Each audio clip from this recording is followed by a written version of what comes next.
Protein vitamin calcium रे भरपूर आज मुझे आपण एक डिनर रेसिपी शेयर करी जहाँ को आप थरक बन डिनर हो ब्रेकफास्ट हो लंच हो जो थी नहीं पारे अति स्वादिष्ट हाँ सहित छुआ मानक बहुत ही हेल्दी रहिबो। तो वीडियो देखा आगु आप समस्त अनुरोध प्लीज मो चैनल को लाइक शेयर सब्सक्राइब कर बिल्कुल बोलतु नहीं।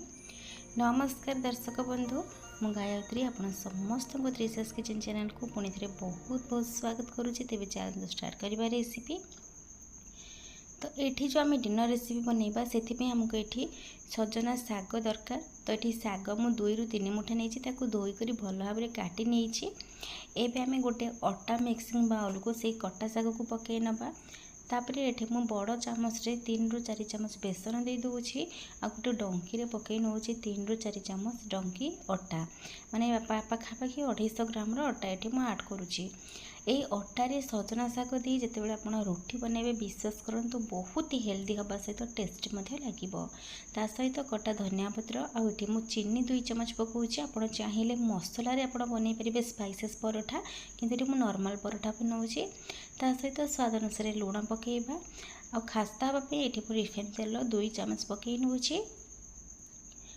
स्पाइसेस जब आप आड करने को चाहते ये आड करेंगे मुझे कौन स्पाइसेस आड करूना। तापर ये मुझे राशि पकईनी भी धला राशि गोटे बड़ चामच पकई जदि गरम दिन आप बनाऊँ धला राशि पकईवा दरकार नहीं। तो भल भाव आपको मिक्स कर नवा हाथ साइज भल भाव में मिक्स कर सारापर अल्प अल्प पानी दे यार गोटे डो बनइबा। यही परोठाटी पिलामानंको बहुत ही हेल्दी रहिबा सहित से आग्रह सह खाइबे जेहेतु टिके चटपटा मीठा मीठा टिके लागिबो। कहीं पिलामाने तो नॉर्मली शाग खाइबा बहुत ही भल पाती ना तेणुक आपड़ यही उपाय यदि करके खुआई पारती तेबे जानबे जे आप जड़े परफेक्ट मम बोली। तो एबे आम भल भाव अटार डो बन सारे एवं आम कवर करनबा। कवर कर 10 ରୁ 15 मिनट रेस्ट हवा को छाड़िबा। ये आमर 10 ରୁ 15 मिनट हो जाइए अटा आमर सेट हो जाइए। देखो एबे को आम परोटा सेप रे बेलिबा तेणुक प्रथम आग आम तेल हाथ हो तेल हो बा अटा हाथ हो आप जेकोसी हाथ होगला चिकना चिकना लगे आ हाथ में चिपक ना। एवं आम ए कौन करवा ना अल्प अल्प छिड़े माने जपरी आप नॉर्मली रुटी परोटा बनाती से टाइप ये गोल गोल कर छिड़े नवा।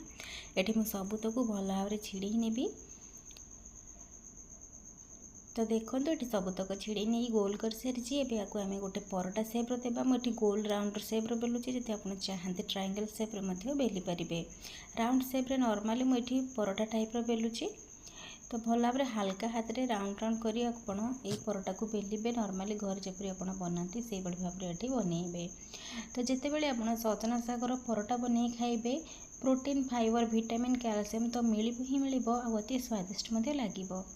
तो ये गोटे हो गला खास कर डायबिटीज लोक आप उपाय बनातु बहुत ही टेस्टी रहा सहित से हेल्दी लगे। जो डायबिटीज लोक बनइबे कौन स्पाइसेस आ सुगर ऐड करेंगे नहीं।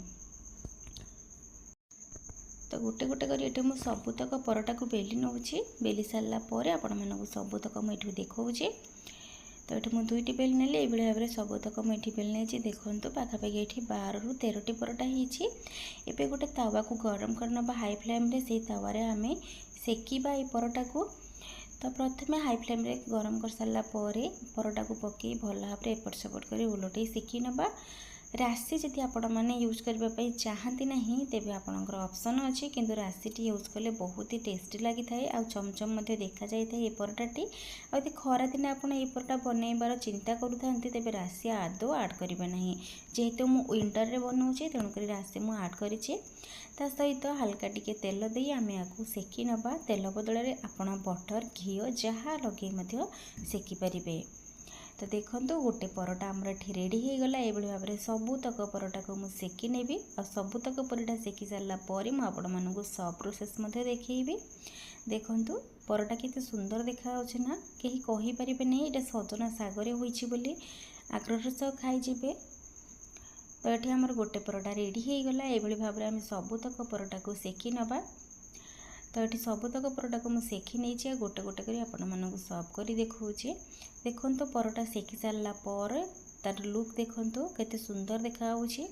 तो यही रेसिपी आपण मानक निहाती निहाती निहाती भल लगी जदि आज रेसिपी टिके भी भल लगी थाए प्लीज़ लाइक करंतु वीडियो को शेयर करंतु और यदि नुआ देखुता मो चैनल रे ये वीडियो को प्लीज़ मो चैनल को सब्सक्राइब न करी जातु नहीं सब्सक्राइब करनियंतु आ मते आगु को बढ़िबा पई आशीर्वाद करंतु।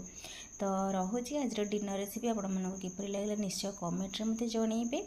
जदि आज रेसिपी टिके भी भल लगी थाए तेबे आशा करूँ निश्चित आपण मैंने घरे रेसिपी को प्रस्तुत करेंगे।